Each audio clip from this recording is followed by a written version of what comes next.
আসসালামু আলাইকুম প্রিয় এসএসসি ব্যাচের শিক্ষার্থীরা। আজকের ক্লাসে আমি তোমাদেরকে ফিজিক্সের ৬ষ্ঠ অধ্যায়ের ম্যাথগুলো শিখাবো এবং আমরা টাইপ ভিত্তিকভাবে এই অধ্যায়ের প্রত্যেকটা ম্যাথ একদম ভাইয়া সহজে শিখাবো। ঠিক আছে? তুমি যদি ক্লাসগুলো ঠিকমতো করো, এই অধ্যায় থেকে তোমাকে যেকোনো ম্যাথ দিলে টিচাররা আটকাইতে পারবে না। জাস্ট ক্লাস ঠিকমতো করতে হবে। চলো শুরু করি। এবার দেখো আমরা ফার্স্টে তাপমাত্রা স্কেল নিয়ে আলোচনা করব। তো একটু ভালো করে ফলো করো। Celsius scale, Fahrenheit scale, Kelvin scale এই টাইপ থেকে কিন্তু প্রশ্ন আসে পরীক্ষাতে, বুঝছো? ছোট ছোট অঙ্ক বাট পরীক্ষাতে চলে আসে। তো আমরা এখানে ফার্স্টে জানবো সেলসিয়াস স্কেলের নিম্ন স্থিরাঙ্ক মানে নিম্ন তাপমাত্রা হচ্ছে 0 ডিগ্রি সেলসিয়াস, আর ঊর্ধ্ব স্থিরাঙ্ক মানে ঊর্ধ্ব তাপমাত্রা হচ্ছে 100 ডিগ্রি সেলসিয়াস। বুঝছো? সেলসিয়াসের ক্ষেত্রে নিম্ন হচ্ছে 0, ঊর্ধ্ব হচ্ছে 100। ফারেনহাইটের ক্ষেত্রে নিম্ন হচ্ছে 32, ঊর্ধ্ব হচ্ছে 212। কেলভিনের ক্ষেত্রে নিম্ন 273, উচ্চ 373। তো আমাদেরকে একটু ভালো করে মনে রাখতে হবে যে কোন মানে কোন স্কেলের তাপমাত্রা কত, কোনটার নিম্ন কত, কোনটার উচ্চ কত। এগুলো কিন্তু তোমার হচ্ছে এমসিকিউ এর জন্য গুরুত্বপূর্ণ, বুঝছো? তো আমরা এখান থেকে যে সূত্রগুলো তোমাকে লিখে দিব এবং বুঝাই দিব, তারপরে আমরা ম্যাথ সলভ করবো। চলো ফার্স্টে দেখো এখানে ফলো করো, যেটা বলছে হচ্ছে C-0 আর 100-0। C-0 আর 100-0 মানে মাঝখানে ধরো তোমার কি আছে, এই মাঝখানে একটা পয়েন্ট আছে, সেখান থেকে বোঝা যাচ্ছে যে এভাবে লেখা আছে, এটা তোমার সি মানে সেলসিয়াস।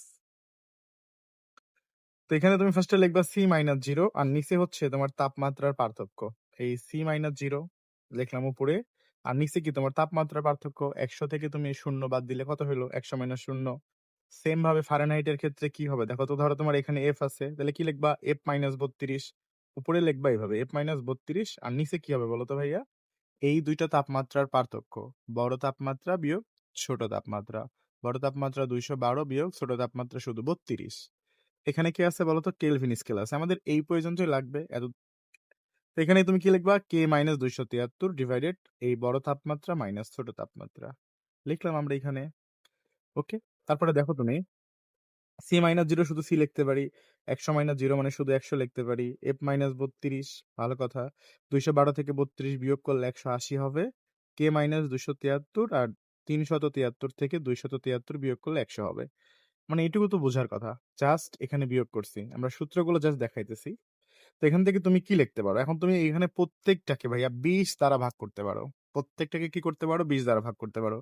যদি তুমি এখানে 20 দ্বারা 100 রে ভাগ করো, তাহলে 5-20 100, তাহলে আমার সূত্র হবে C/5 equal to F-32 divided, এটাকে যদি তুমি 20 দ্বারা ভাগ করো তাহলে হবে 9, বুঝছো? এটা কত হবে? 9 হবে। ওকে, তারপরে এখানে তুমি লিখবা K-273। আবার যদি তুমি এটাকে 20 দ্বারা ভাগ করো তাহলে কত হবে? 5 হবে। তাহলে এই যে সূত্রটা ভাইয়া, আমাদের কিন্তু এই সূত্র দ্বারাই তোমাকে ম্যাথ করতে হবে, মানে এই সূত্র দিয়েই আমাদের ম্যাথ করতে হবে। তোমাকে কেউ কখনো বলে দিবে ধরো তুমি ফারেনহাইট স্কেল বের করো, কেলভিন স্কেল বের করো, সেলসিয়াস বের করো, এই টাইপের ম্যাথগুলো তোমাকে দিবে। তো আমি তোমাদেরকে আজকেই এই ক্লাসে এই ম্যাথগুলো শিখাবো, সমস্যা নাই। তো সূত্রটা বুঝলেই হয়েছে। এতক্ষণ আমি যা বুঝাইছি, ধরো তুমি কিছু বুঝো নাই, জাস্ট এই সূত্রটা মুখস্থ করো, মনে রাখো, তাহলেই হবে। এনাফ। এরপরে তোমাকে অনেক সময় তাপমাত্রার পার্থক্য বা তাপমাত্রার পরিবর্তন বলে দিবে। তো তাপমাত্রা যদি পার্থক্য বা পরিবর্তন বলে, তখন সূত্র কেমন হবে এটা লিখে দিচ্ছি। তাপমাত্রার পরিবর্তন বললে সূত্রে শুধু একটা ডেল দিবা, ডেল সি। এই ডেল মানে কি বোঝায় জানো? ডেল্টা। ডেল্টা মানে বোঝায় হচ্ছে পরিবর্তন। ডেল্টা মানে কি বোঝায়? পরিবর্তন বোঝায়। তাহলে ডেল C/5 সমান সমান, এখানে কি বলবা? এফ আছে না, তাহলে তুমি জাস্ট লিখবা del f. Del f by কি লিখবা? 9 লিখবা। ইকুয়াল টু, এখানে কি লিখবা? কে থাকলে কি লিখবা? ডেল কে। ডেল কে মানে হচ্ছে কেলভিন স্কেলে তাপমাত্রার পরিবর্তন ডিভাইডেড 5। তো ভাইয়া এটা কখন ইউজ করবা? যখন তাপমাত্রার পার্থক্য বলবে অথবা তাপমাত্রার পরিবর্তন বললে, তখন এই সূত্রে ইউজ করবা। বুঝছো? তাপমাত্রার পরিবর্তন পার্থক্যের জন্য এই সূত্র ইউজ করতে হবে। চলো আমরা এখন ম্যাথ সলভ করি, তাহলে তোমরা বুঝতে পারবা। একদিন বায়ুর তাপমাত্রা ছিল 35 ডিগ্রি সেলসিয়াস। এটা কেলভিন এবং ফারেনহাইট স্কেলে কত? মানে এটা সেলসিয়াস স্কেলে ছিল, এটা কিন্তু পরিবর্তন বলে নাই, বুঝছো? দেখো আমরা যে দুটো সূত্র শিখছি, একটা হচ্ছে তাপমাত্রার পার্থক্য আর একটা হচ্ছে সিঙ্গেল তাপমাত্রা। এবার তুমি বলো তো, এই কোশ্চেনে কোথাও কি তাপমাত্রার পরিবর্তন বলা আছে বা পার্থক্য বলা আছে? বলা নাই। তাহলে তোমাকে বুঝতে হবে এটা সিঙ্গেল তাপমাত্রা। সিঙ্গেল তাপমাত্রা হলে এই সূত্রগুলো ইউজ করতে হবে। তো তোমাকে তারা কি বলছে? এখানে দেওয়া আছে সেলসিয়াস, সি এর মান দেওয়া আছে, মানে সেলসিয়াস স্কেলে তাপমাত্রা দেওয়া আছে, তোমাকে বের করতে বলছে কেলভিন স্কেল এবং ফারেনহাইট স্কেল। মানে তোমাকে দুইটা ম্যাথ সলভ করতে হবে। চলো তোমাদের ২ টা ম্যাথই আমি সলভ করে দেখায় দিচ্ছি। তো ফার্স্টে তুমি লেখো, তো আমরা হচ্ছে প্রথমত সেলসিয়াস থেকে কোথায় নিবো? ধরো ফারেনহাইটে নিয়ে যাবো। মানে সেলসিয়াস টু ফারেনহাইট। তো আমরা সেলসিয়াস টু ফারেনহাইটের জন্য কোন সূত্র ইউজ করবা? এই যে C/5 = F-32/9 এই সূত্রকে ইউজ করতে হবে। তো তুমি লেখো C/5 = F-32 ডিভাইডেড কত লিখবা? 9 লিখবা। এখন তুমি সুন্দর করে এখানে চাইলে আড়াআড়ি গুণ করতে পারো অথবা মান বসায় করতে পারো। চলো আমরা একটু আর গুণ করে করি। এখানে তুমি সরাসরি আর গুণ করে দিবা। এভাবে গুণ করবা, হ্যাঁ? ৯ এর সাথে C গুণ করলে ৯C = ৫ এর সাথে F গুণ করলে ৫F মাইনাস এই ৫ দ্বারা যদি ৩২ কে গুণ করো, ভাই আড়াআড়ি গুণ, বুঝছো? ৫ ৩২ ১৬০ হবে। সহজ কথা, আমরা ক্রস গুণ করছি। এভাবে গুণ করছি, এভাবে গুণ করছি। কেমন? বুঝছো আশা করি। বা 9 ইনটু C এর মান কিন্তু দেয়া আছে এখানে। সেলসিয়াস কত ডিগ্রি দেয়া আছে? ৩৫ দেয়া আছে। তো এখানে তুমি ৩৫ বসায় দিবা। = 5F মাইনাস ১৬০। বুঝছো? এখন ভাইয়া তুমি এখানে ৯ আর ৩৫ গুণ করে দিবা। গুণ তো সবাই করতে পারবা নাকি? তো এটা গুণ করলে কত হবে? চলো আমরা একটু ক্যালকুলেটর ইউজ করে ফেলি যে ৯ গুণন ৩৫। ৯ গুণন ৩৫ এটা গুণ করলে হয় তোমার ৩১৫। এখানে হবে তোমার ৩১৫। আরেকটা বিষয় ফলো করো। আমি এই সংখ্যার দিকে এই সংখ্যাকে পার করে আনবো। সমাধানের বেসিক নিয়ম হচ্ছে সংখ্যা সংখ্যার দিকে পার হয়। এই বেসিক গুলো তো ম্যাথে তোমরা সবাই শিখে আসছো। তাহলে মাইনাস যদি এদিকে পার করো তাহলে প্লাস হয়ে যাবে =5 এখন তুমি নরমালি যোগ করে দিবা। ৩১৫ এর সাথে কত যোগ করবে? ১৬০ যোগ করে দিবা। তাহলে যেটা আসলো সেটা হলো ৪৭৫। তোমার এখানে আসছে কত দেখো তো ভাইয়া? আমি আবার লিখি, বা এটা যোগ করে আসছে ৪৭৫।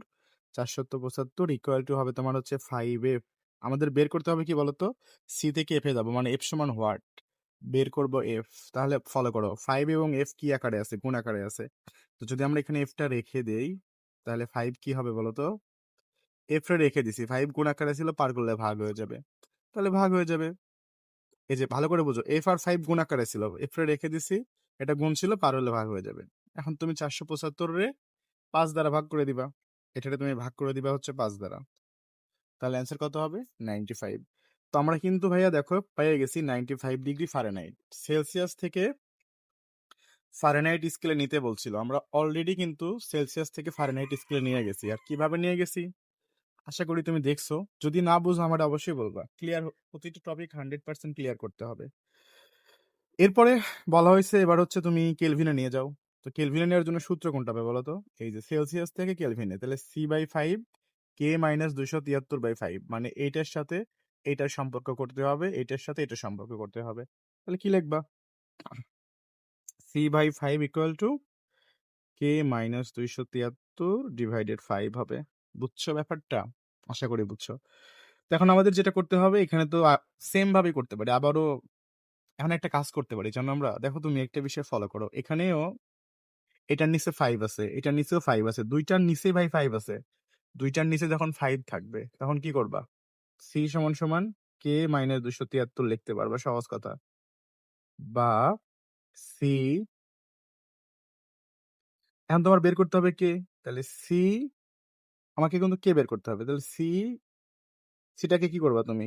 সি এর মানটা বসায় দাও। সি এর মান হচ্ছে ৩৫ = K-273, বা ৩৫ এই মাইনাসটা দিকে পার করলে কি হবে? প্লাস হবে = K, বা এখানে K = এই দুইটারে তুমি যোগ করে দাও। যোগ করলে কত হবে? ৩৫ যোগ ২৭৩ ৩০৮। তাহলে অ্যান্সার যেটা আসলো সেটা হচ্ছে ৩০৮ কেলভিন। এত ডিগ্রি কেলভিন। তাহলে আমরা কেলভিন স্কেল বের করে ফেলছি। বুঝছো? সহজ কথা। এখানে 5 বাদ দিছি। তাহলে C = K-273, সি এর জায়গায় সি এর মান বসায় দাও। তারপরে মাইনাসটার দিকে পার করলে প্লাস হবে, = K থাকবে। তাহলে K সমান এত। এখন তোমাকে একটা কাজ দিয়ে দিচ্ছি। এই ৫৫ ডিগ্রি সেলসিয়াসকে তুমি কি করবা? ফারেনহাইট বের করবা এবং কেলভিনে বের করবা।